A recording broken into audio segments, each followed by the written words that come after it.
What if one of the most popular phrases in American Christianity and conservative politics, one that sounds unifying, patriotic, and biblical, is actually built on a massive lie?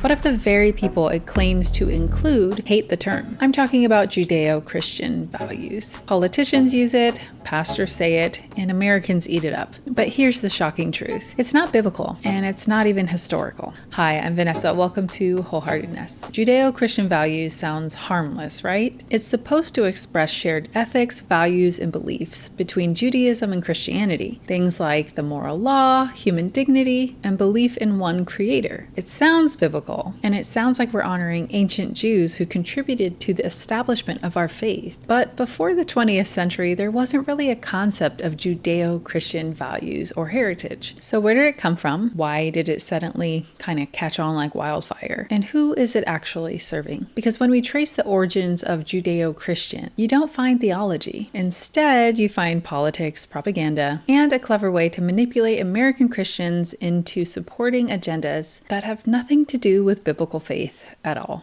So let's break this down. The phrase Judeo-Christian was first notably used by Reverend Alexander McCall. He served as a missionary to Jews, and he used the term to describe Jewish people who came to faith in Christ. And then I was able to find that there was other people who rumored that this term Judeo-Christian was actually used by Christian pastors as a way to encourage their congregations away from discrimination that they saw in their congregations against people who observed the Jewish religion. But either way, it was originally either being used to describe converts to Christianity from Judaism, or it was being used as a way to try to curb discrimination against people from Judaism. It was never used to describe a shared moral tradition between two different faiths. And here's where it gets really interesting, because during the Cold War, American leaders realized they needed a way to unite America against the Soviet Union and ultimately against communist atheism. President Truman realized if he appealed to vague religious values, that he could unite the country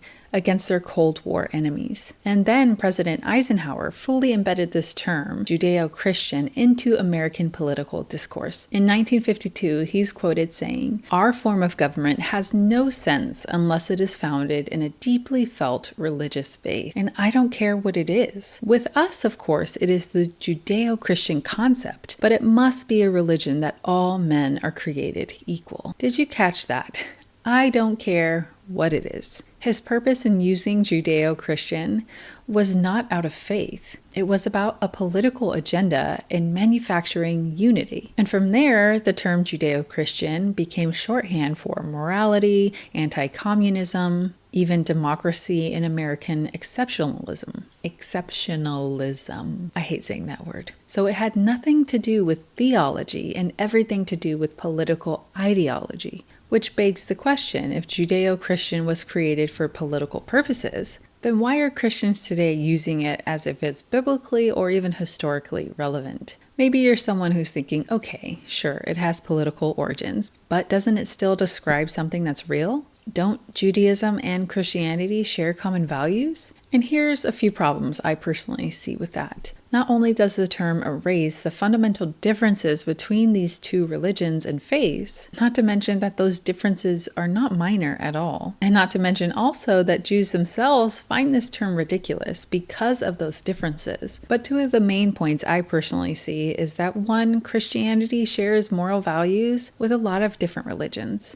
Many religions see the value in human life and human dignity and moral law, not just Christianity and Judaism. And the second problem I have with this is that people see Judaism as it exists today as equivalent to what we see in the Old Testament, but they're not one and the same. There are arguments that have been floating around that I've personally listened to from Jewish people that they believe the main form of Judaism that is most secular and most widespread today, which is Rabbinic Judaism, that it was actually a response to Christianity, so it didn't predate Christianity. If anything, they were kind of born side by side, both in response to Jesus, but obviously taking two totally different paths. To me, it's similar to people hearing Jews when they hear the term Israel.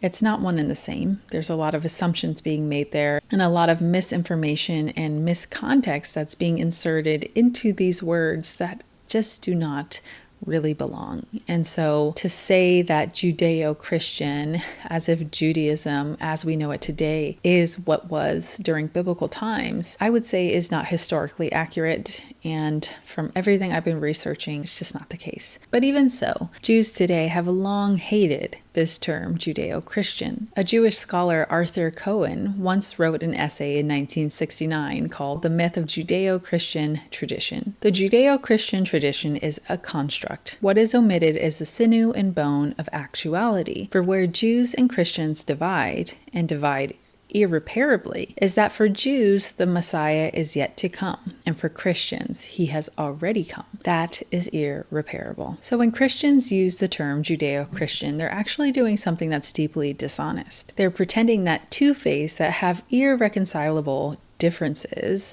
in regard to who God is, salvation, and who the Messiah is, that they somehow share the same foundation and worship the same God. But that's not only false, but the people it claims to include, the Jewish people of today, they feel erased by this word, and they also do not like the word. They find it silly and view it as Christians trying to absorb Judaism into Christianity, which is kind of the definition of replacement theology. So if this term was just politically invented and not biblically relevant, why is it still so popular? Because it continues to serve powerful political agendas. First, the term is used to bolster Christian American support for the modern state of Israel. The ambiguous nature of Judeo-Christian values or tradition allows politicians and religious groups to assert that there is a biblical requirement for the Christian to support this idea in this modern state. So while politicians are using Judeo-Christian to kind of guilt Christians into supporting the modern state of Israel at all costs,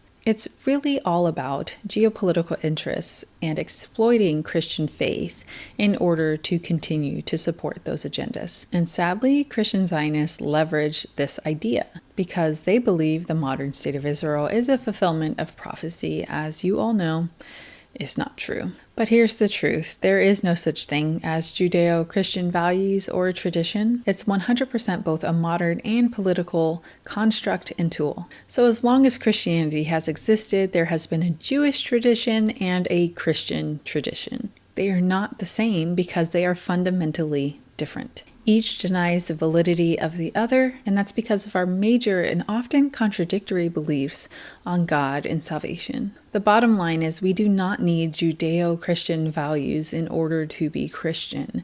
All we need is the gospel. Nor do we need Judeo-Christian values in order to love our Jewish neighbors well. Because as Christians, we have a mandate on our lives to love all people as we ourselves have been loved. And it's when we reject false narratives and embrace biblical truth that it not only honors the Lord, who is behind every single grain of truth, but it also gives respect to those who observe Judaism by honestly acknowledging what they believe instead of erasing them or feeding into the idea of a false unity in order to achieve political agendas. But you let me know what you think in the comment section below. I already let you know what I think. Thank you so much for watching. I hope you enjoyed this and that you would share it with anyone you think might enjoy it also. Either way, I will see you next time.